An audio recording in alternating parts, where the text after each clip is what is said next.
So, okay, first things first. If you guys didn't know, I got ran over by a car almost 2 years ago. It was May 21st. Today I'm filming this video. It's not the 21st yet, but, it's the anniversary is coming up for me getting ran over by a car.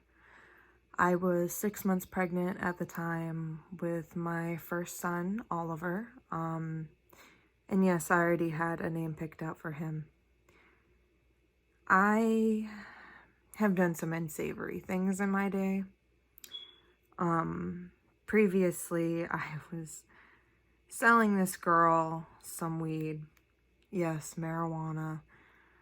Oh my God, you were pregnant. You're not supposed to smoke weed. Or, oh my God, you were pregnant. You shouldn't have been selling weed. Okay, I get it. That's what everybody says to me, but you can't change the past. You can only change the future. I was selling this girl, and I guess I shouldn't really change any of the names because this is in public records. This is like legit a court case that happened. Rosemary is the girl who said that if, you know, she was going to drive to me. She said she was going to drive to me and bring me the money. Anyways, she was going to bring me the money. She was going to pick up 14 grams. She wanted a half. That's what 14 grams is, a half of weed. It's a half an ounce, which was $10 a gram, you know, $140. I got ran over by a car for $140. So they came. They said, oh, I have a scale. Let me weigh it. Me being too trusting, I shouldn't have gave it to them while they were in a car. And there was 4 people in the car. This Bubba Bull's kid, Rosemary, those 2 were in the back. And then there was Jasmine Hoover, who was driving. And then her girlfriend was in the front seat. They aren't together anymore. I guess she's with a guy now, but I don't know about her girlfriend. Anyways, I gave them the weed because I saw they had a scale, and I thought, oh, you know, I went to school with Rose in middle school, you know, she didn't seem like a bad person. I guess I should have asked around about that bitch. Anyways, so she was coming to bring me money. I gave her the weed. And she went to weigh it, and instead of weighing it, she rolled my arm up in the window, and they started to drive with my arm rolled up in the window and me just dangling from the fucking car. Like, imagine this. I'm laughing because it's funny to me now, but it was not funny at the time. This was like the scariest thing that ever has happened to me, and I've been through some. She rolled my arm up in the window. I had a big bruise, which I will show pictures in this video. I had a big bruise around this part of my arm, probably right here, They started to drive with me dangling from the car though, and I kept pulling on my arm trying to get it free, and I was having a hell of a time. I finally got it free, and I knew I was going to fall because I had been running with this car. Like, at first I was running, but then I like lost my balance and I tugged my arm out, and I went to like roll because I was pregnant and I wanted to protect my belly because that's where my son was at the time. So I went like this, and now I have damage all through here. This is why my skin looks fucking wacky. This is a scar from the accident, actually. There's still like debris and scrapes on my arm. You see that? There's debris in that cut from the accident.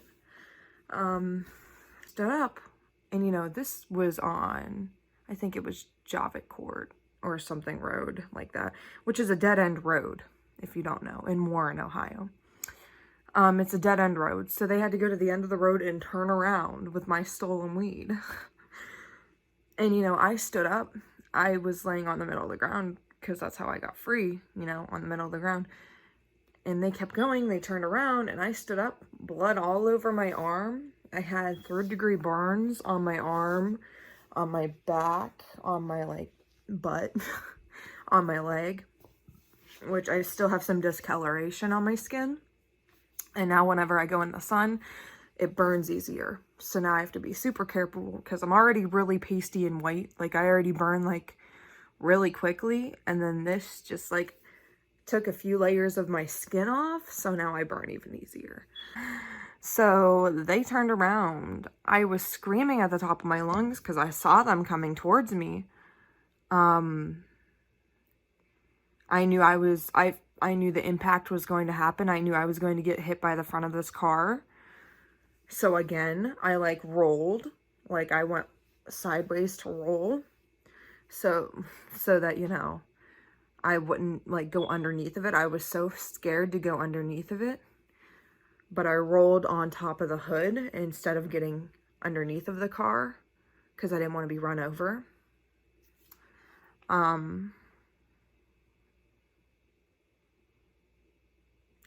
I was astonished that they could even do that to me, knowing how far along I was with my son. I was 21 weeks at the time. And I was on the front of the windshield screaming, like, for my life, for them to stop, and they would not stop. I don't get emotional about much, but when you go to hurt somebody I care about, which my son is somebody I care about, I really care. I was on the front of the hood and on the windshield, like I said, and I pulled the windshield wipers off because I was trying to get them to stop. I took the metal part of the windshield wiper in my hand. This is all happening within like seconds. This like flashed before my eyes. I did not have time to think. I just had time to react. I grabbed the windshield wiper, grabbed the metal part of it, put it in my fist like this with the metal part sticking out, and started hitting the windshield to try and break the windshield to try to make them stop. Because I thought that was the only way they were going to stop. A part of the hood actually ended up falling off too after they hit me.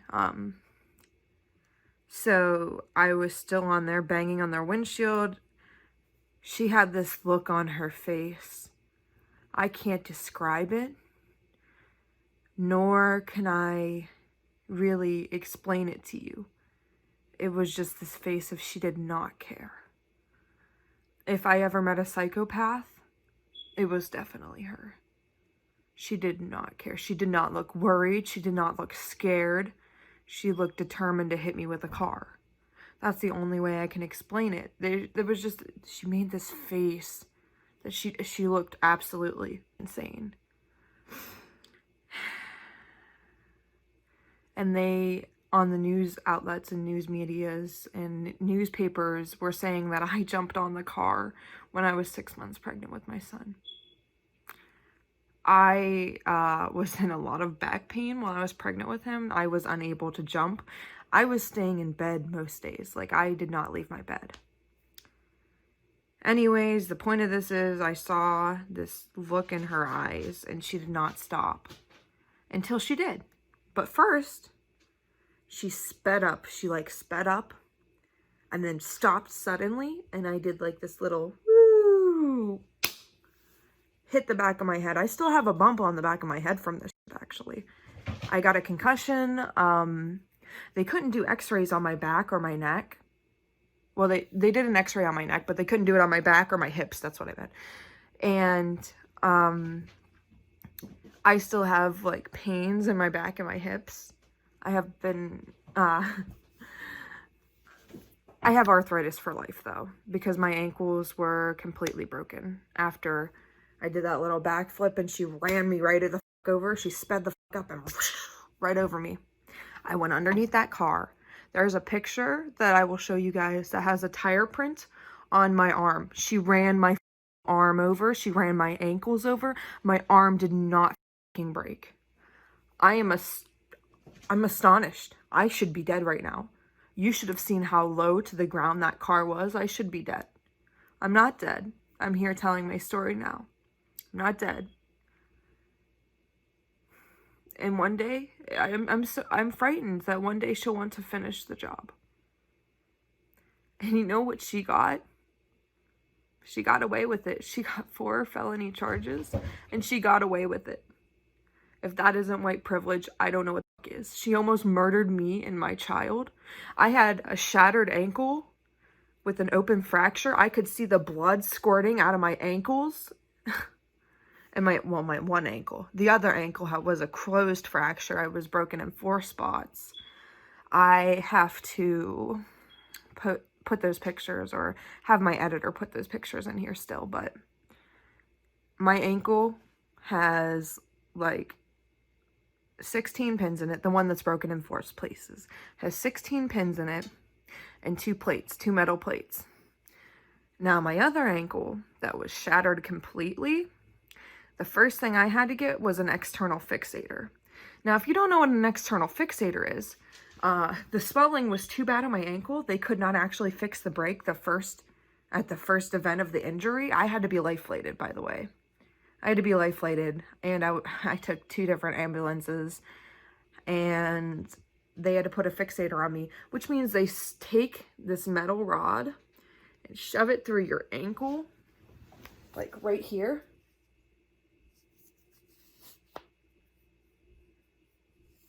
I still have a little bit of a scar on both sides. They shove it like the bottom of your foot, the heel of your foot more like. And as you can see, I still got these. They're not beautiful. They're ugly. My feet are swollen for life. I have arthritis for life.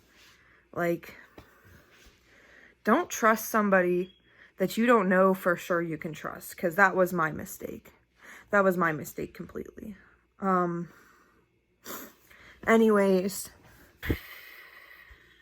she got 5 years of probation.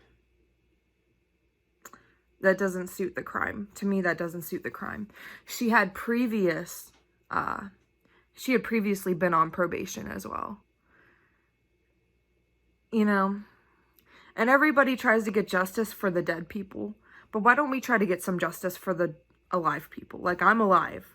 I feel like my justice, and my son's justice, for sakes, that wasn't justice. 5 years of probation, she gets to be a free woman. They're like, oh, we can put you in witness protection. What is that going to do? That's going to make me have to uproot my life and my son's life and move somewhere far away just because her and her little friends are harassing me? I'm not doing it. And not just that, she lied to the court about where she lives. So her probation officer has a different address than the actual address in which she lives at, because she actually lives much closer to me than I actually figured, or I actually thought, because someone sent me her address and, you know, I deleted it. I didn't want that. They sent it to me though, and they're like, you know, she lives closer to you than you thought. And I said, well, I'm glad I don't have my information out there like that, so she doesn't know where I am and she can't find me. Even if she did, I don't know what I would do. I would probably cry. I know she's very short, and, you know, in a fight I could probably win, but I'm not a fighter. I'm honestly a lover. I'm not a fighter. I don't like to fight with people. I don't like to get physical. I don't think it's right to lay your hands on someone. That's always kind of how I've been. I don't like to get physical with people unless it's absolutely necessary. Anyways, I never got my justice. Be more cautious about who you're around. Be more aware of who you're around. Protect yourself. Keep yourself safe, because people will hurt you. You're going to be hurt by people. That's just a fact. You have to choose who is worth the hurt, and some people will hurt you worse than others. So I should have been more, you know, aware of my situation. I should have been more cautious about my situation and my surroundings. I wasn't, and that's my fault. This is my fault this happened to me. And I have to live with that guilt, like, every day. It's my fault my son was hurt. And I feel 100% awful about it. Like, I could not feel more awful or guilty about something. He came out at a healthy birth weight of 8 pounds and 3 ounces, so he's healthy. He's reaching all his milestones. I'm sorry. I just feel like even if I didn't receive justice, he should have. Because he should have never been through that. They had to give me so many drugs. They told me in the hospital before I was about to go in for surgery, if you go into labor, there is nothing we can do for your child and you will lose your child. Hearing that before I had to go in for surgery, and I had no other choice but to get the surgery because I was bleeding out. Like, I was gonna die if I didn't get it.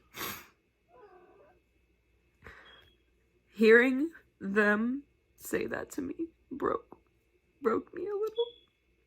And I felt awful. I still feel awful. I blame myself for what happened all the time. Even though I know I wasn't the one who hit myself with a car, I still blame myself for it. I'm sorry.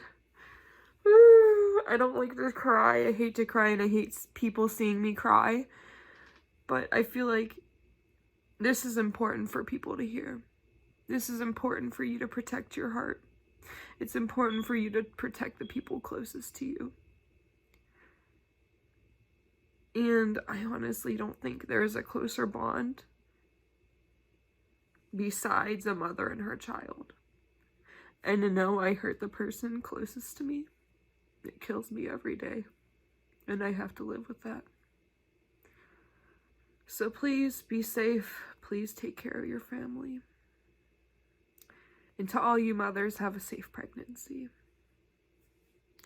Bye, guys. Alright, so I'm doing this part of the video so that you can see that my son is perfectly fine. He's alright. He can walk. He can talk. He's doing good. You say hi? You say hi? Say hi. Hi. He has food in his mouth. He was eating. Anyways, you can see he's doing great. And yeah, that's pretty much all.